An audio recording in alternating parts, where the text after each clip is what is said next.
We're here at Canadian Music Week with Kim Churchill. Kim, how you going? I'm good.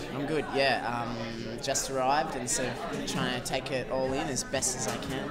I understand you've been touring quite extensively around Canada over the last few weeks. Yeah, no, we've kind of done the marathon run from Vancouver at the up through the Rockies and then down into Alberta and into Montreal and stuff. So it's been a while to like gigs every night. At the same token, it's been a roller coaster ride of fun. I bet. And how have the Canadian audiences responded to you? Great. I mean, I in all honesty, I noticed this amazing appreciation for music over here, and especially being an Australian in another country. There's an element that that they go to a certain measure to make you feel welcome and appreciated and stuff. So it's a beautiful country to tour. Well, I suppose when Canadians come down to Australia, there is that idea that if you've got Canada in brackets in front of your name, it's this international guest. Yeah, and I imagine there's a bit of that as well. You know what I think it is. Also, there is a reputation. Both Australia and Canada have a reputation for being cruisy, nice people.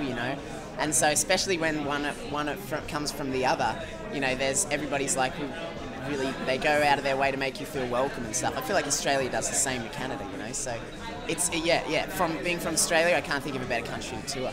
And it really feels like you haven't stopped touring over the last year or so. It's been 3 years straight. I think we've done 4 or 5 gigs every week for 3 years straight. How are you coping with that? Good.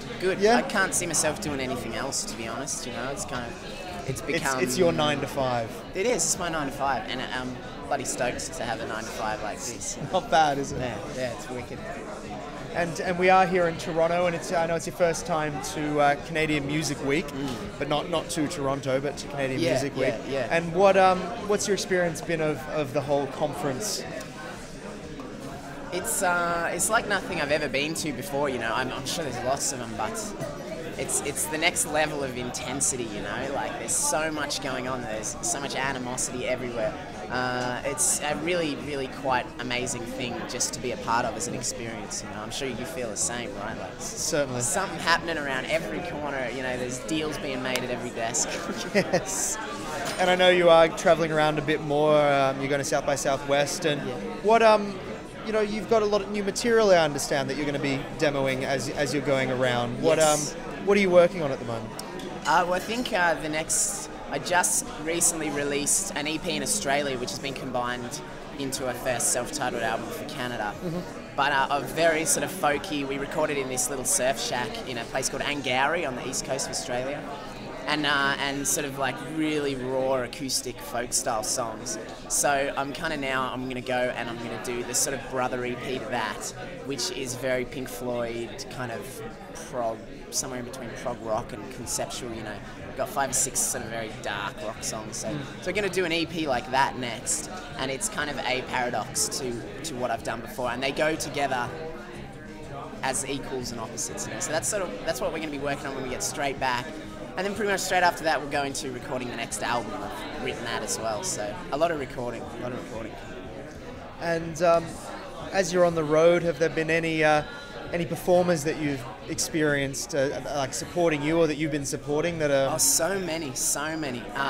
We did a few shows with a band called Current Swell, and they've toured Australia a bit. They're kind of sort of surf rock, but quite heavy too. Like I really dig a band that plays acoustic guitars, but makes them heavy, like through big amps, through distortion pedals and stuff. So I like that.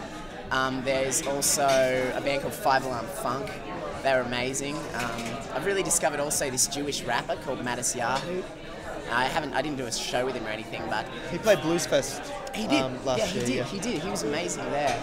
But 30-hour car drives, sort of good time to get obsessive. And I have over here. His lyrics are amazing. And what I'm going to leave it on this one. And what you're well known as an incredible guitarist, and what advice would you give to someone who's looking to, a 10-year-old who's looking into jumping into playing guitar? What would your advice be? Go the deep end, man. Just jump straight in, do anything and everything you can. Grab the bull by the horns, I reckon. That's the best way to do anything. Best advice as any. Well, thank you very much, Kim, for your time. Cheers, and man. Enjoy this festival in Toronto. Thanks for having me.